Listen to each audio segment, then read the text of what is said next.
दोस्तों भगवान श्री कृष्ण ने महाभारत काल में ही कलयुग का विस्तार पूर्वक वर्णन कर दिया था। कलयुग में लोग कैसे होंगे, जीवन कैसे व्यतीत होगा, लोगों का व्यवहार एक दूसरे के प्रति कैसा होगा, यह सब उस काल में ही बताया जा चुका है। आज हम आपको बताने जा रहे हैं भगवान कृष्ण द्वारा कलयुग के बारे में बताई गई 5 कड़वी बातें जो आज 100% सच हो रही है।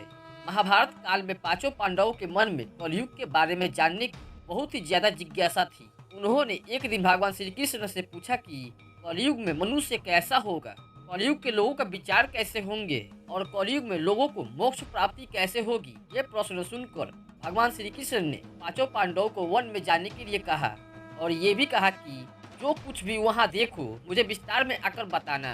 पांचों भाई वन में जाकर वापस आ गए और भगवान श्री कृष्ण को क्या बताते हैं तो चलिए जानते हैं। युधिष्ठिर महाराज ने एक दो सूंड वाले हाथी को देखा और वो बहुत ही आश्चर्यचकित हो गए। जब उन्होंने भगवान श्री कृष्ण को इसके बारे में बताया तो भगवान श्री कृष्ण ने उत्तर दिया कि कलयुग में ऐसे लोग राज करेंगे जो बोलेंगे कुछ और करेंगे कुछ और।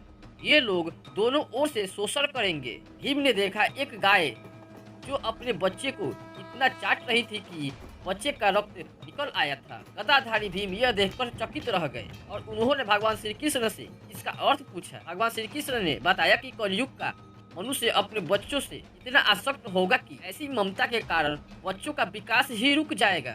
यदि किसी का पुत्र साधु बना तो सब उसके दर्शन करेंगे, परंतु यदि स्वयं का पुत्र साधु बना तो दुखी हो जाएंगे और रोएंगे कि मेरा पुत्र किस राह पर जा रहा है और इसका भविष्य में क्या होगा, इसका क्या होगा। कलयुग में लोग बच्चों को मोह माया और परिवार में ही बांध कर रखेंगे और उनका जीवन वहीं पर नष्ट हो जाएगा। फिर भगवान श्री कृष्ण ने वास्तविकता बताते हुए कहा कि तुम्हारे पुत्र तुम्हारे नहीं बल्कि उनकी पत्नियों का अमानत है और पुत्रियां उनके पतियों की अमानत है और ये शरीर मृत्यु की अमानत है और इतना ही नहीं ये आत्मा परमात्मा की अमानत है।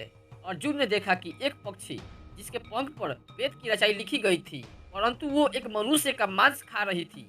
ये देखकर अर्जुन हैरान हो गए। इस पर भगवान श्री कृष्ण ने बताया कि कलयुग में ऐसे लोग होंगे जिन्हें विद्वान कहा जाएगा, लेकिन उनकी मानसा यही होगी कि किसी की मृत्यु जल्दी हो और उसकी संपत्ति को अपना लिया जाए। व्यक्ति का औदार्य जितना भी बड़ा होगा परंतु उसकी दृष्टि दूसरों की संपत्ति पर ही रहेगी। ऐसे लोग बहुत होंगे जो दूसरे के धन को छीनने को आतुर होंगे। वास्तविक संत तो कोई ही होगा। नकुल ने देखा कि एक भारी चट्टान पर्वत से गिरी और बड़े से बड़े वृक्ष भी उसे नहीं रोक पाए, परंतु एक छोटे से पौधे से टकराकर वह चट्टान वहीं रुक गई। इसका अर्थ बताते हुए श्री कृष्ण ने कहा कि कलयुग में मनुष्य की बुद्धि क्षीण होगी, उसका जीवन पतन होगा और इस पतन को धन या सत्ता के वृक्ष इसे रोकने में सक्षम नहीं होंगे, लेकिन हरि राम रूपी एक छोटे से मनुष्य का जीवन अतीत होने से रुक जाएगा। श्री हरि कीर्तन से मनुष्य की बुद्धि में वृद्धि होगी। सहदेव ने वन में अनेकों कुएं देखे जिनमें से केवल बीच का कुआं ही खाली था जो कि उन सभी कुएं से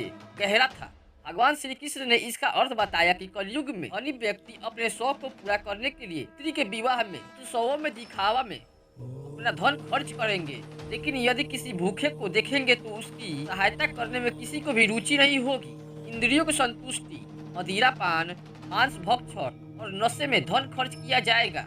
जो लोग ऐसी आदतों से दूर होंगे उन पर कलयुग का नहीं बल्कि परमात्मा का प्रभाव होगा। तो दोस्तों ये है कलयुग के 5 कड़वे सत्य जो भगवान श्री कृष्ण द्वारा बताए गए हैं और आज के समय में 100% सच हो रहा है। तो दोस्तों इसके ऊपर आपका क्या ख्याल है कमेंट सेक्शन में जरूर बताएं और वीडियो अच्छी लगी हो तो वीडियो को लाइक करें एंड चैनल को सब्सक्राइब करें, क्योंकि आपको ऐसा वीडियो हमेशा मिलता ही रहेगा। धन्यवाद।